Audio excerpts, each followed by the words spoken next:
where I think Resi does it, again, absolutely well, where we walk into the environment and go, you want to see something cool? Yeah. And then we bring it up, they go, oh, wait, I got to have, there's a joy of why you got into Resi. This is where the fun begins. Taking a look back at InfoComm 2025. Yes, it's a commercial show, but residential dealers can learn from it, and what commercial dealers can learn from the Resi market. All that and more next on ResiWeek. This is ResiWeek, episode 488, recorded Monday, June 16th, 2025. Resi Shift. This is ResiWeek, the look at the residential side of the audiovisual industry. I am not Matt Scott. My name is Tim Albright. I am in for wherever the heck Matt Scott is. With me to talk about the residential side of the AV industry, first and foremost, Mr. Jason Griffing from OneVision. How are you, sir? I'm doing great, Tim. Thanks for having me. Thank you. And also a young man that I got to hang out with in Orlando for almost an entire week, which has never happened. My buddy, my pal, my brother, Mr. Richard Fregosa. How are you, sir? I'm doing great. It's great to see you, buddy. Good to see you, buddy. Well worth the effort. Although I think we're just going to sink in your lips where you'll just stop and they'll go, this is, and then we'll drop in Resi Week. That'll work. AV Week.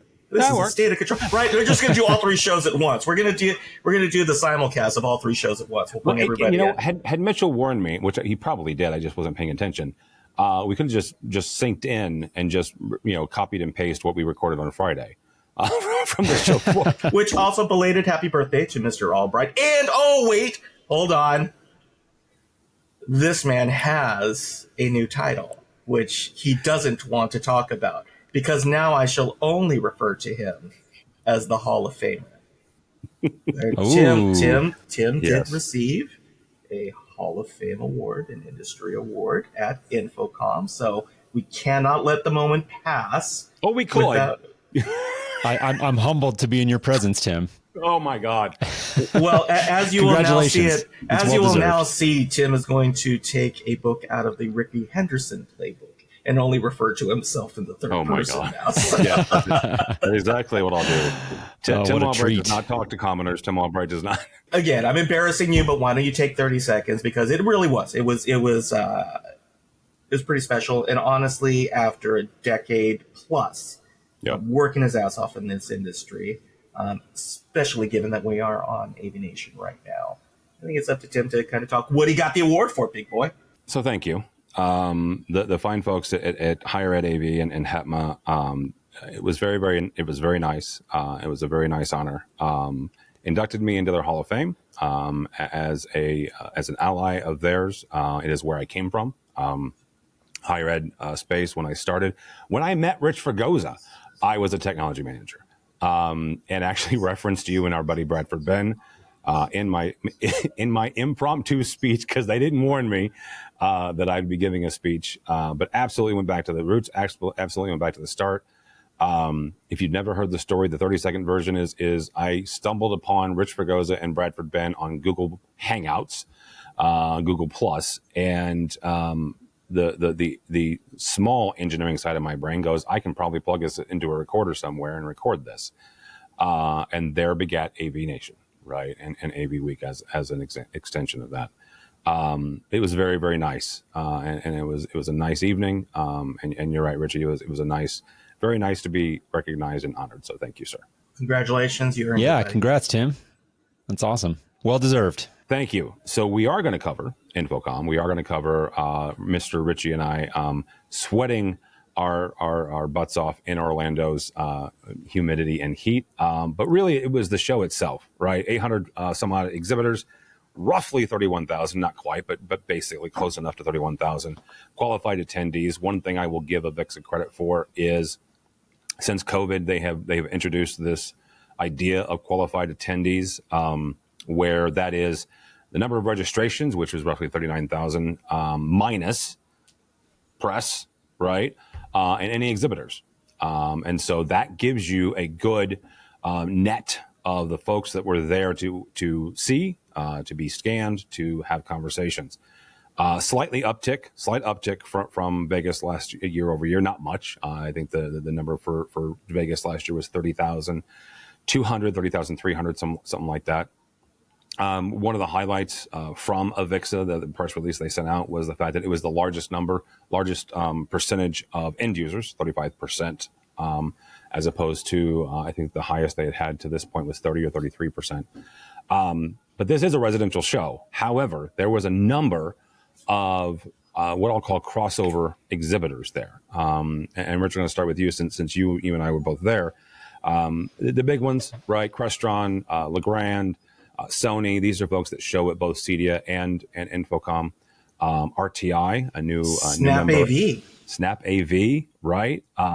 Division of conglomerate XYZ now. I've lost track of. Well, yeah, and they own everybody and their brother, probably pretty soon Google. But what as a Resi dealer watching this show, right? That if you don't attend it, what is something that they should take away from last week? What is something they should glean from you going, right? From folks like me going and covering it, and not just us. I mean, Residential Systems was there. Our friends over at AV Network. Rave certainly was there. Commercial Integrator, right? One of the folks that puts on the CDS show and the CI Expo. What is some things that they should pull out of this show, either overarching or specific from a technology standpoint? We were talking about before we were recording slightly with Jason on this. I think one of the keys right now is that the CI market, it's not the same market from 1990. Mm-hmm. And although there are a lot of people still involved who kind of take their roots back to 1990 or, even the, mid 2000s, late 2000s, right? I'm kind of aging myself here, but the CI market was always about innovation. The CI market was always about finding problems and then providing custom solutions for those problems. The way that the consumer market is going is that, we're in again with that handheld device, with streaming, with just the change in the technology from a hardware-centered to software-centered world, the same way that corporate and enterprise had to also make the same shift. It's kind of this paradox that's occurred is that Resi used to kind of lead the way on being the kind of crazy guys sitting in a laboratory mixing something up, and away they went from the hardware standpoint. And, you had your visionaries, and you had the Sam Runkos and the Chris Stevens and, just Haggai Geffen, all of these guys who were sitting out there who said, we're coming up with innovative solutions for problems that aren't necessarily being addressed. And for the CI market now that you're dealing with, again, kind of like this standardized product that we're seeing in the software-centric solutions, it's easy to get caught up in that wave and kind of react to where the business is going instead of trying to find your inroads. And I think that InfoComm, and honestly, any of the shows, the commercial, the Resi merchant, the NAM side, getting involved in, we've always said it, in the interior design community, the architectural community, all these communities, is that you should be going because there are great tools there that the greater commercial segment doesn't want to try to enter the residential market. Nope. But there are tons of opportunities that are being used every day in classrooms, huddle spaces, corporate boardrooms, executive boardrooms, network operations centers, emergency operations centers, courthouses. All of this technology that's there are being used for very specific purposes because it's kind of driven, right? It's a market-driven approach. It's a solution-driven approach. They state, and you're still dealing with the specifier community, and they're saying, we have problem X. This is how we want to execute it. And all these companies bring these tools to the table, and commercial dealers will look and say, great, we do this. Now, from a scale standpoint, we need to be able to do 10 of these, 15 of these, 50 of these, or deploy 1,000 of these. The beauty of the CI market, most of them are smaller, and most of the people are talking to are smaller organizations. Those are all the opportunities. Those are the nuggets. That's what I always say. Those where the niches and the riches are, right? The riches and the niches. Yeah. Because you can find them, you can spot them, you can leverage them, and it becomes your secret sauce, right? Everybody's selling a streamer. everybody's selling a $700 TV. Everybody's selling a set of in-wall speakers.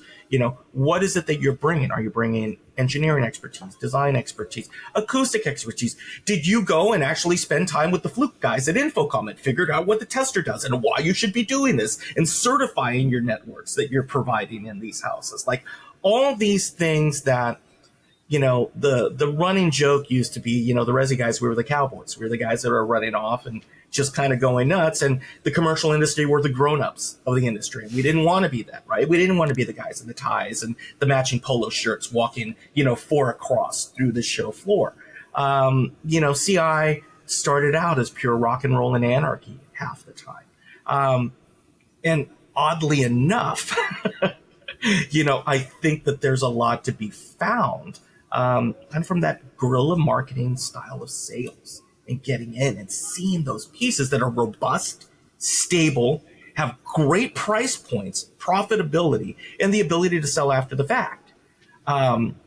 Where, I know I talk to a lot of these Resi guys that they're struggling to find profit centers, right? They've now, it's great when they moved into service-oriented sales and spreading out their market, but I say it every time on every other show and even on the programming side is that, I think right now if CI guys are willing to be extremely brutal with their weaknesses and actually realize that those other markets are something that's not being used in their market, that gives you the opportunity to keep your company moving forward and growing and being innovative. And, if you're the guy, the tech guy, it's my AV guy. If that's your identity, nothing wrong with that, but the market's changed. But if you're going to be that AV guy, you absolutely need to be working in these other markets and bringing those markets into you. And, in the old days, like I said, it was rock and roll. We'd make it up and we'd find somebody who was sitting there in, a warehouse someplace and taking somebody's projector and, turbocharging it. We're seeing that on the other side of the commercial side. They're just trying to figure out how to do it at scale. And they're great opportunities. So, again, you absolutely in this market right now, you need to be cross-training. Jason, Richie brings up actually a couple of really good points. There are different markets. Let's just start there, right, in the commercial side. And that there's no secret here. That is where I have lived almost my entire career. Certainly have friends, certainly have friends that they live and breathe in the Resi market. And I don't want to answer the question for you because I've got an answer in my head.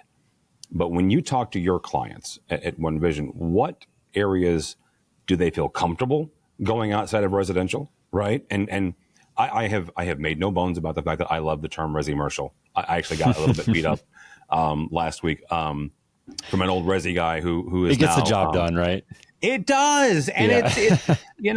it's kitschy, and quite frankly, it draws the ire of some people that I like, drawing the ire from. But I don't care if you call it like commercial. I don't care what. Regardless, it's not somebody's house, right? Let's start with that fact. You're putting AV into some place that's not somebody's house. Okay, therefore it's not residential.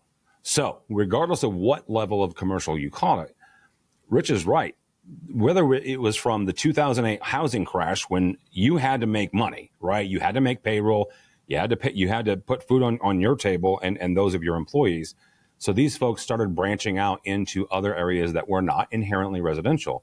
What markets are they tackling and do they feel most comfortable with? And by extension, what would they have pulled from InfoComm this past week based on those markets that they are playing in? Yeah. So, at OneVision, as you kind of alluded to, we do work with lots of integrators who dabble in the commercial space. Residential is definitely our bread and butter. We do a lot more work on the residential side, I would say. But generally speaking, we see a lot of integrators doing really well with that diversification that you alluded to. And I won't belabor that. We've talked about that as an industry for a really long time. Not having all of your eggs in one basket is a great thing. Like when the housing market turns, it's good to have some exposure to commercial for all kinds of reasons, right? Something that comes to mind for me is there's a lot of like research around creativity, which is hugely important in business. It's not just for artists, right? Like creative problem solving, bringing ingenuity and innovation to your company. And all of the research around that suggests that it's often not about inventing new things, but about discovering maybe not non-obvious connections between things that people haven't spotted before. So I think about, attending InfoComm. If I'm a residential integrator, like Richard was alluding to, there's probably a ton of opportunities there to just spot things that, even if maybe this widget or piece of gear doesn't map directly to your business, maybe it gives you some ideas about ways to approach design and engineering that you might not have thought of otherwise. Beyond that, one of the big things that comes to mind for me is just the level of like operational sophistication and maturity. And it runs the gamut on the residential side, right? There's tons of integrators out there on the residential side who run very, very sophisticated operations. And then all the way down to just, Bob and his truck, right? And like, I'm not disparaging anybody along that spectrum, but I think ultimately, there's, again, coming back to that idea of just learning and being exposed to different ways of thinking and different ideas. I think going into the commercial space, going to a show like InfoComm and just meeting people and talking to them about ways that they're approaching certain aspects of their business. So Richard alluded to design and engineering as a couple of examples, but I immediately go to service and support. On the residential side, it's a growing trend, and obviously something at OneVision that we're a big part of and happy to see this growing trend of integrators taking service more seriously, putting together service and support programs and things like that. But my understanding and exposure to the commercial side is it's more common. There's a bit more rigor around it as far as looking at the sale as just the beginning of a long time relationship when you're going to be managing that facility or that installation for many, many years to come. And so I think just that level of being service minded, of thinking about your client relationships in a really long term, taking a long view of those relationships, and then installing systems that allow you to effectively remotely monitor and manage, and then monetize on that ongoing support as well. So I think, again, zooming back out, the idea of just seeing things from a different vantage point, I think, is incredibly valuable. And then specifically the kind of operational maturity and sophistication, I think generally in the commercial side, there's probably a lot that we could learn on the residential side from paying more attention to that. Richie, Jason brings up a really good point. And this asking this acknowledges the fact that this might be all we cover today, and that's okay. Based on the fact that, especially on the services side, Jason's right. From on the commercial side, there are, let's call it more evolved or more mature service offerings and operations. What can both of these sides of the AV equation learn from each other? What can Resi learn from commercial? But on the other hand, what can commercial learn that the residential dealers just do better? We were talking about earlier, again, before recording, and as somebody who, crosses kind of the weirdness. That's why I asked you first. So there's the interesting part, right? And Jason and I were talking about this just earlier, is that on the Resi side, when you get involved in Resi, you're committing to a 24/7 lifestyle, whether you want to or not, because you are dealing in people's homes. You're dealing with something that is emotionally important to them. And it is a minefield of emotions that occur as well. A frustration at home in your personal space is far different than a frustration in your workspace. Again, where you live is not where you work. Where you work, you tend to make the emotional, the mental disconnect of this is a different space. Your home is your retreat. It's, again, it's highly personal. You've outfitted it to your taste. You go into an office, it's like, okay, yeah, well, the office manager, whoever decided it, and I got my office or cubicle or whatever, and maybe I can put some extra plants in here or something. That's about as far as an emotional attachment you get to your space. So there's kind of a middle ground for the both, right? The commercial dealers have learned that it is important to draw a line, and it's important to set expectations, and it's important to have a process towards those expectations. If you have a problem, this is the first step that will occur.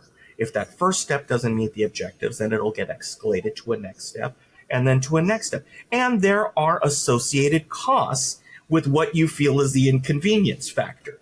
Everybody's here at a level playing field. If you feel that you need front of the line service, you are going to pay for front of the line service.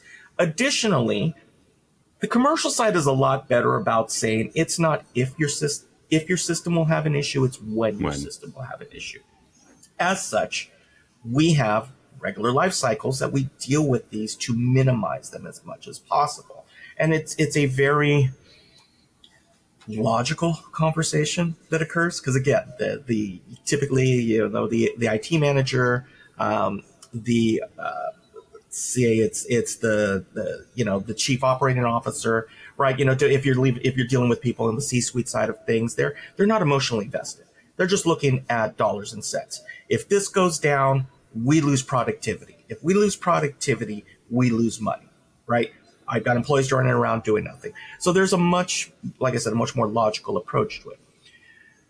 If all of a sudden you lose your favorite show at 8:00 on Saturday night because your device logged you out and you can't remember your password and your grandkids are over and they need to see the latest, episode of Bluey, that is a whole different level of emotions. However, the devices are the same. It was not going to be a matter of if they failed. It was going to be a matter of when they failed.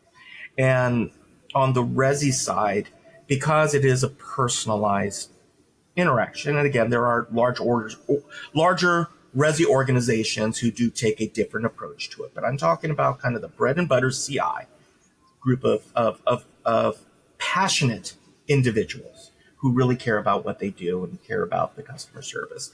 So they are the ones that are going to hand out the cell phone to the client. They are going to be the ones that are going to be accessible on a Saturday or a Sunday. And that's all well and good. The issue, though, is that so many CI dealers have never understood or never been given the economical framework to understand that that is a product and you are giving away the product. And if you give away enough of the product, you will overwhelm yourself to the point that you can't sustain what you're doing. And, the kind of every starting integrator I've started out with as they're kind of scaling up, and we've always had the talk, and I sit them down and I'm like, okay, great. And there's lots of better people who do the business side of things than I do, but I just have one quick conversation with them, which is more about longevity and more about how you approach a project, which is, great, here's your project. What did you sell it for? I sold it for X. Great. What was your GP on this project? I made it for this. Okay, so that's what you made today. 3 years from now, divide that by 3. How much did you spend on this project? Truck rolls. Yep. 2 in-the-afternoon phone calls on Super Bowl Sunday. Calls. Midnight. Again, 4 a.m. phone. Yep. Again, part of what we do. I've had many people who have, and again, I gladly pass it on, and the more people use it, but as the original digital concierge, I might say, I'm glad that thought process is now kind of expanding beyond me, right? It was kind of my whole bespoke shtick, right? Yeah. And people are kind of onto it, but they're learning. I'm glad because people are starting to embrace it and seeing that is your product, that is your sauce, that is, and you should be paid appropriately for it. So the point being is that what commercial can learn from Resi and where it's been great for us is that we provide instant response. In the commercial world, I get a whole lot of, what? What do you mean? And we go through our process. Like, this is why we do it. This is why we're here. We're here to provide this level of service, and we are being compensated for it.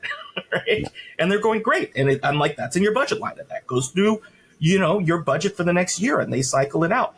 You should be doing that in Resi. You should be selling your systems as an ecosystem.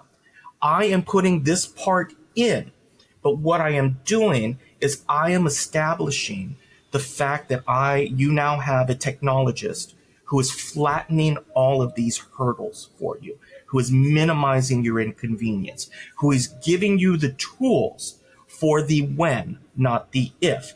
And over the course of a year, 2 years, 3 years. Whether you want me checking in and you want me on your phone within 24 hours, cool, no problem.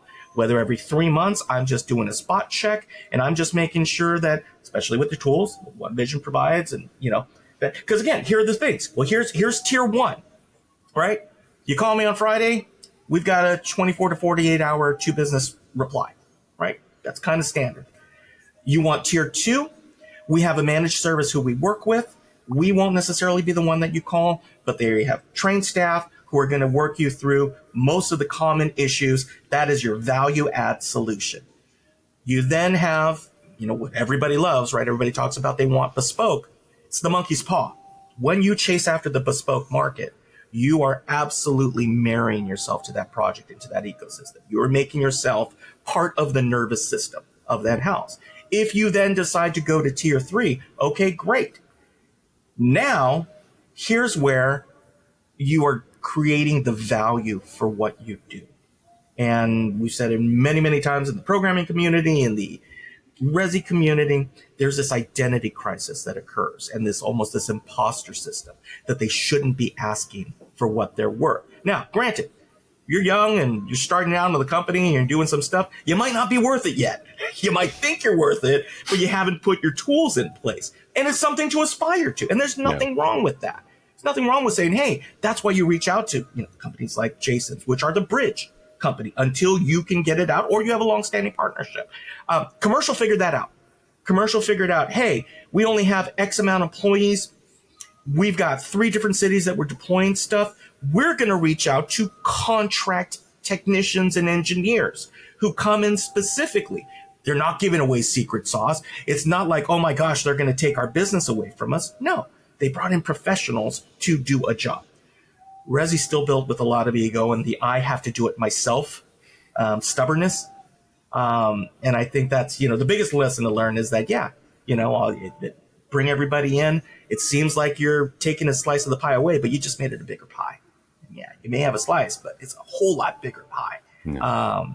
So there's Uncle Richie's fireside chat about that one. All right, Jason, same question: is what can Resi learn from commercial? Well, I don't want to be presumptuous and tell the commercial guys what we're doing better on the Resi side, right? I think that maybe one thing that does come to mind, and I'm sure there's some commercial guys out there listening, like, yeah, I do this already, but when Richard frames up the home environment, when you're working directly with a homeowner, you're in that personal space, it's very emotion driven. There's a lot of feeling. And that can, when you're thinking about those midnight service calls and things like that, that emotion can feel like a liability. On the other side, it gives you an opportunity to really connect with that client on a different level, where you're not just a row on a budget. Right. And so ultimately, I think just remembering that even in business, you're still dealing with human beings, right? And making sure that you're bringing that high level of emotional intelligence and just people skills to your work, because even though it may be more budget driven and productivity driven in business, ultimately people make decisions based on how they feel more than what, we like to think that we're very rational creatures and that we're really thinking things through. But ultimately, we make decisions based on intuition and gut feel way more often than any of us care to admit. And then we back those decisions up with facts that we kind of cherry pick to, align with where we landed. And so ultimately, that's the one thing that comes to mind is just bringing that really high level of, emotional white glove sort of handling into your work, I think is something that the good residential integrators at least do really, really well. And again, I'm sure the great commercial integrators are doing that really well as well. But maybe those companies just starting out, when you're in the commercial space, maybe the dynamics of the business on that side might push you a little bit more towards being very just kind of business, trying to get your system engineered down to the cheapest possible solution and just kind of forgetting that ultimately, like, there's this whole human side to business as well. So that's one thing that comes to mind. I like that. And always remember, for the Resi side, you're doing something cool. So many times you forget to have the conversation with your client going, you want to see something cool? Yep. And that is a big part where I think Resi does it, again, absolutely well, where, again, sometimes you feel like you can only do so many huddle spaces. But even then, we walk into the environment and go, you want to see something cool? Yeah. And then we bring it up, they go, oh, wait, I got to have, I mean, there's a joy of why you got into Resi. Again, like I said, most of us got in because, like, our bands weren't going to take off, or we just were, or like now it's like, hey, man, my tats, I'm not going to make it, in a 9-to-5 situation. Me, it's like, the fact that I have to wear pants to a meeting upsets me. I've got to that point in my career. But we appreciate that. I am absolutely sure. But like, I'm just kind of reflecting on this, and Jason and I are talking, and it's not as somber as sometimes, we worry about, right? It's like, oh yeah, it could be doing this. And it's like, no, it's fun. It's infectious. It's an extension. You got into this because half the time it was either your hobby or you were just a frustrated musician or, stagehand or something. I mean, like, you talk to everybody about kind of like where they came from. There's a whole lot of commonalities when you find yourself in the CI market. Yeah. And so, there should be excitement in the opportunities. You should be excited to go to InfoComm. You should be excited to go to NAM. You should be excited to go to, a kitchen and bath show. Like, if you're not excited, there's only X then that you're actually exposing yourself to what you say you love. There's a whole lot in there. It's like, hey, if you want to do personal theaters, there's an entire environment about there that you should be going to the theater goers conventions, right? And seeing the technology that's out there. It's like, okay, if you're trying to replicate that experience, it's the reason why Theo had his books out, right? All the great cinema houses, they all have a show. They all get together. These are the things that if you're as passionate about your industry as you say you are, then you should be trying to gather as much as you can that's out there to fuel your passion. Because sometimes you get burnt out. And sometimes even just going to that other show just reignites you in ways that you didn't even think about in that moment. And Richie didn't necessarily tee this up, and not that you need another show to go to or another reason to go to Vegas. Every year, if you are interested in theaters, go to CinemaCon. CinemaCon literally is the theater, the cinema theater trade show for big houses, right? For big theater houses, right? For your local metroplex. But dude, as somebody who's gone there, you can glean some really wicked ideas for somebody's home theater, right? No, you're not going to put in 1,000 seats, but you're going to find some seats that are kick ass, right? And yes, they have popcorn machines and slushy machines, which is always not a bad thing either. So, all right. I think that's a great example of that creativity idea that I alluded to earlier, right? Of like going to these shows that maybe aren't completely unrelated to what you're doing, but they're out there a little bit. They're adjacent industries. Those are really ripe opportunities to go learn. And even if you're just picking up things like decor, like you said, popcorn machines, like things you just might not even think of that you can kind of bring to the table to make your proposals a little more unique. And then of course there's all the tech and everything like that. I worked in the Southern California market for many years as an integrator doing ultra luxury, and we were doing theaters out there that were, in some respects using identical equipment to some of the big theaters. And so depending on what level of the market that you're operating at, some of that stuff might be directly relevant as well. But I think this broader idea of just passion and craftsmanship and love for the work and being out there just learning and curious and exposing yourself to these other ideas and ways of thinking about the problems that you grapple with as a business, I think is all really valuable. Thank you both so much. I appreciate it. Brother Fregosa, thank you, sir. Again, good to see you in person. How do people connect with you or Fregosa Design? If you want to find us, you can find us on the socials at rfregosa. FregosaDesign.com is the website address, hopefully, as I always say. Where I hope you find me is on AVNation.tv, and our suite of shows serving all the verticals in the market. Hopefully, other than ResiWeek or AV Week, I do invite you to come visit my partner, Steve Greenblatt, and I, now entering our 11th year on A State of Control, our show that speaks directly about the control system and AV automation industry at large. And next month we'll be talking And about, support our sponsors. and support our sponsors. Next month we'll be talking about who owns the code, and I can't wait to hear that one. So, Mr. Griffing, thank you, sir. Part 9. I know. Griffing, how do people connect with you or OneVision? Well, Tim, first of all, as a Hall of Famer, I'm grateful to have been in your presence today. Congrats on that, and happy belated birthday. The moment passed earlier, but I didn't get a chance to say that. So I really appreciate the opportunity to come back on again. You know, if people want to connect with me, you can just search me up on LinkedIn, Jason Griffing, and check out our website at OneVisionResources.com. That's where you'll find all the information about what we're doing to help integrators with their service and support needs. So again, thanks for having me, Tim. I appreciate it. Thank you so much. For Tim Albright, don't follow me anywhere. I have gotten to the point where if you want to read something that I've written that has nothing to do with technology, you can connect with me on LinkedIn. I swear to you, it has nothing to do with tech. Every once in a while, I'll write something, but it has other stuff to do with other stuff. Last time I wrote about my daily habits, and I called it Tim OS. So I see, I'm already referring to myself in the third person, right?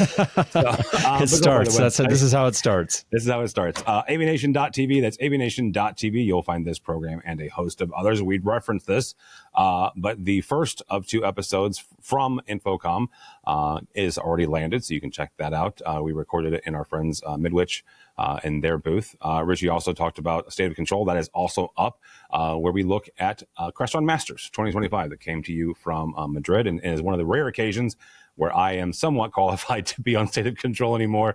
So you can hear me and a couple other folks. Go by the website, AVNation.tv. That's AVNation.tv. Thanks so much for listening. Thank you so much for watching. That is all the time we have for ResiWeek. The network for the AV industry. What are you listening to? This is AV. This is AVNation. This is AVNation.